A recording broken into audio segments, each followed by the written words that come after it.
macOS 26.4 is officially available with tons of new features and changes, and in this video we're going to be telling you everything that you need to know. Isn't that right? Yeah? He's definitely grown. Before he looked like this, and now we have a big boy, which is good. So I might not be able to put out as many beta update videos as before, but I'll try my best to keep you updated. In settings, under the battery section, if you click on the charging info icon right there, you can see that Apple has actually brought the iPhone style battery charge limit feature to the Mac. You can choose between 80% and 100%. If you have an Apple Silicon MacBook that's able to update to macOS 26.4, you'll get this feature. And of course, if you have like an iMac, Mac Mini, Mac Studio or Mac Pro, you won't see this feature since those devices don't have batteries in them. Unfortunately, Rosetta support for apps will end with macOS 27, and starting with this update, once you update your device, you'll be notified when you open apps that use Rosetta of the upcoming incompatibility. There will continue to be support for older unmaintained gaming titles leveraging Rosetta, along with software running Intel binaries in Linux virtual machines. If you go to settings, iCloud, and select the family sharing option, it now allows you to have a different card per family member, which is a good option for families that are hoping to share the cost of the subscription plan. If you open up Safari and go to the settings, you'll see that Apple has listened to user feedback by returning the compact tab layout. So before, this is how it looked. You see that the website name and the options here were separate from the tabs, but now since this has returned, you can see that it looks more cleaner. The website or the URL page goes besides the tabs, and it also goes besides these options. The compact tab option had been removed when Apple released macOS Tahoe, so it's good to see that they listened to user feedback and returned this. Apple Intelligence models seem to re-download after updating to macOS 26.4. It's not for all devices, but for certain users and Mac devices for some reason. This is a possibility or a hint at something new. We look forward to the Siri/Gemini integration that's going to improve Apple Intelligence soon. The music app has also been updated, so I'll quickly just go into full screen mode, and now you can see how this has been updated. If I click on this album art, you can see we have a new full screen mode, and when you click play, you can see that now we have syllable by syllable lyrics in macOS 26.4, now called Now Playing. This was limited to iPhone and iPad before, but now it's available. And at the same time, there's a mini player that's here that you can click that also gets the same update, that you can see the syllable by syllable lyrics, which is now more uniform with other Apple devices. And while we're here, there's a window resize issue that has been fixed where the pointer does not follow the Windows corner shape. So you can see as I go around this corner, my pointer is following this corner shape, so I can quickly just click and hold, and you can see I'm able to adjust this, depending to the size of window that I like. So Apple has fixed that issue. In settings, under the general tab, you can see airdrop and handoff has been renamed to simply airdrop and continuity. And when you go in, you'll notice that some menus have actually been rearranged. For example, the continuity section used to be more at the top, now it's a little bit in the middle. And at the same time, you notice that before, if you wanted to do iPhone mirroring and dock settings, you used to go in desktop and dock, but you can see that there's no iPhone mirroring in this section. That's because it's been removed and relocated under the airdrop and continuity. So now you can see widgets and iPhone mirroring under the general tab. It makes more sense since it's part of continuity and it's more unified in this section with the OS. Something else that I've been trying on my devices that's interesting is Setapp, which is a marketplace for Mac and iPhone users to discover hand-picked secure apps. Mac users often use a combination of different apps, and sometimes managing them all can get messy and unsafe,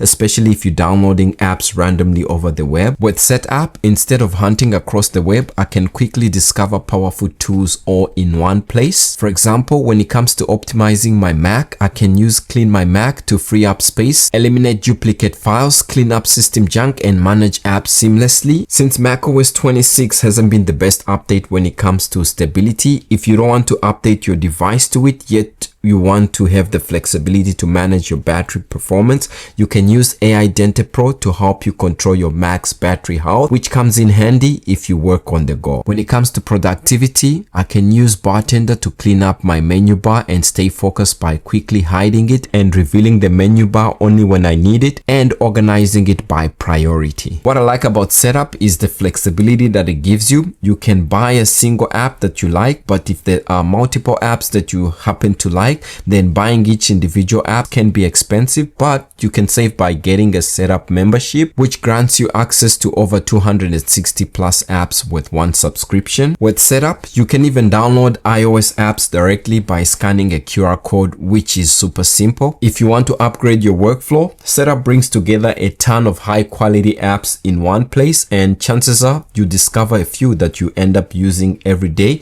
You can get started with an extended 30-day trial using the link in the description. There's a new iCloud settings for iCloud on the web. So when you go to your iCloud section and go down a little bit, you'll see data access on iCloud.com. You can click on it, and now this will allow you to manage iCloud on the web or iCloud.com. So you have the ability to allow data access for iCloud.com. So there's a toggle you can turn on or off. There's also allow search, which will allow your trusted Apple devices to provide search results to iCloud.com.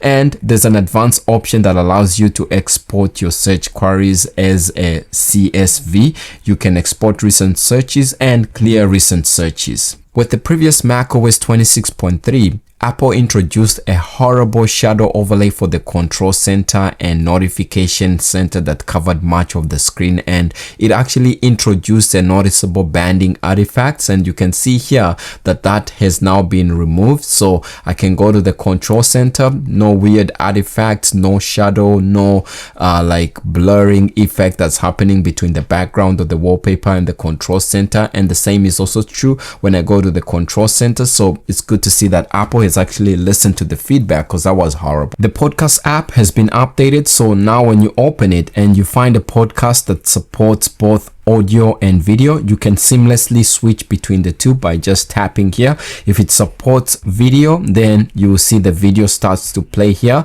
and if you want to close the video and go back to the audio, you simply just click the X and you hear the audio only. There aren't a lot of podcasters on the Apple Podcast platform that upload both audio and video, so this one maybe you get to see the full function of it with time. In system settings, under Spotlight, you can see there's an info tab right here besides the files. So this allows you to enable or disable different file types so that they don't show up, or they show up depending on the setting that you choose for Spotlight. And you also have the ability to hide file types from appearing in Spotlight results. You can click the add right here, for example, PNG and PDF, or any specific format that you don't want to show up when you enable Spotlight search, just like this. If you go to settings, under the wallpaper section, you can see that Apple has actually added the new wallpapers for the MacBook Neo. Now these are called Mac Purple, Mac Blue, Mac Pink, and Mac Yellow.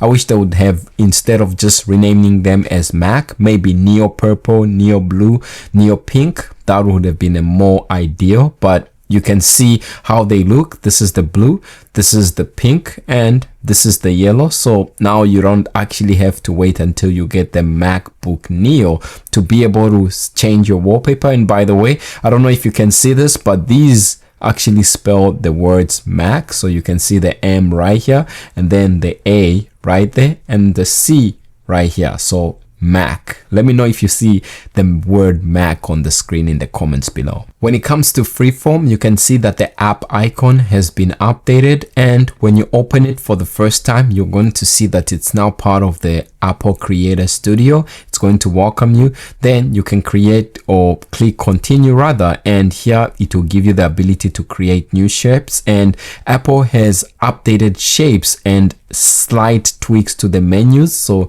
you can see here there's actually pop-up screens that are going to tell you what you're doing and how to generate images, and there's different menus as well that have been added. So it's good to see that the menu is more modern in a way, unlike what we saw before. And you can see the grids and other options are still existing, and there's this discovery option as well that's here.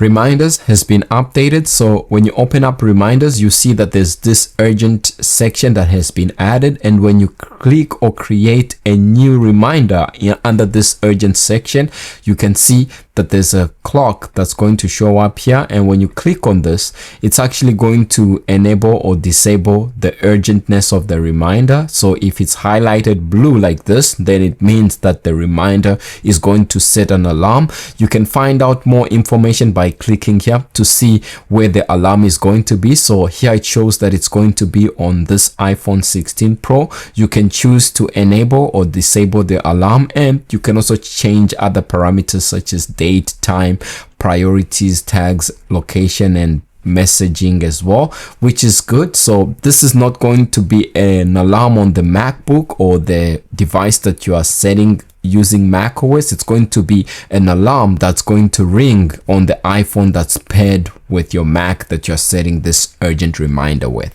Messages has been updated to a new version, and on top of that, if you are messaging someone that's using an Android, RCS messaging will now say encryption or encrypted rather, and here it just says iMessage encrypted because this is an iMessage chat. But if it's an RCS chat, you will also see RCS encrypted on your Mac as well, which is something that's good. And then also on the lines of other updates that you might want to use when you are texting or messaging, we have new emojis. So the first one that you see right here is a treasure chest. We also have a trombone. We have Yeti, aka Bigfoot. We have fighting clouds. We have Orca, we have falling rocks, we have ballet dancer, and we also have a distorted face that you can see right there. Once you update all your devices like your iPhones, your Mac, your Apple Watch, you get to see these new emojis since it's part of the latest Unicode standard update. Now, other than that, that's it for me when it comes to the latest new features and changes that are here with macOS 26.4. Let me know which is your favorite feature that you're going to be using the most. Other than that, that's it for me. If you liked the video, leave a like and subscribe, and I'll see you in the next update.